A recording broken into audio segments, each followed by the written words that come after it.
Pada usia 5 tahun ayahnya meninggal. Pada usia 16 tahun ia berhenti sekolah. Pada usia 17 tahun dia kehilangan pekerjaan. Di antara usia 18 sampai ke 22 tahun ia menjadi kondektur kereta api dan gagal. Setelah itu ia mencoba bergabung dengan tentara dan ternyata gagal juga. Tak berhenti di situ, kemudian ia mendaftar di sekolah hukum dan ia ditolak. Mencoba mencari peruntungan lain dengan menjadi penjual asuransi dan dia gagal lagi. Dan di usia yang ke-19 ia menjadi seorang ayah.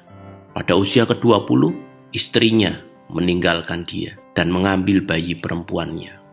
Lalu ia menjadi seorang koki dan mencuci piring di sebuah kafe kecil. Dia gagal juga dalam upaya untuk menculik putrinya sendiri, yang akhirnya dia meyakinkan istrinya untuk bisa kembali kepadanya. Di usia 65, ia pensiun. Di hari pertama pensiunnya, ia mendapatkan cek dari pemerintah senilai $105 atau uang sekarang sekitar $1,5 juta. Dengan cek $105 itu, ia merasa bahwa pemerintah tidak dapat mencukupi akan kebutuhan hidupnya. Akhirnya, ia memutuskan untuk bunuh diri karena merasa tidak layak hidup lagi. Dia merasa menjadi seorang yang selalu gagal. Dia duduk di bawah pohon, menulis niatnya untuk bunuh diri. Tapi akhirnya, dia mengurungkan niat itu. Dan sebaliknya, ia menulis sebuah resep masakan.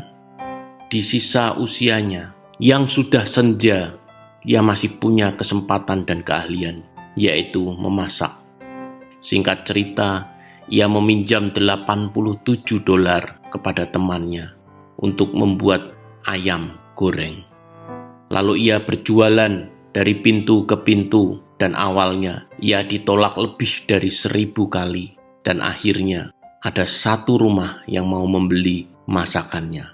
Ingat, di usia 65 ia sudah menyiapkan niat untuk bunuh diri. Tetapi di usia 88 tahun, Kolonel Sanders menjadi pendiri KFC. Ia menjadi bilioner dari usaha KFC-nya. Moral dari cerita ini adalah tidak ada kata terlambat untuk memulai sebuah awal. Yang paling penting dari semua itu adalah tentang mindset. Seberat apapun masalahnya, jangan pernah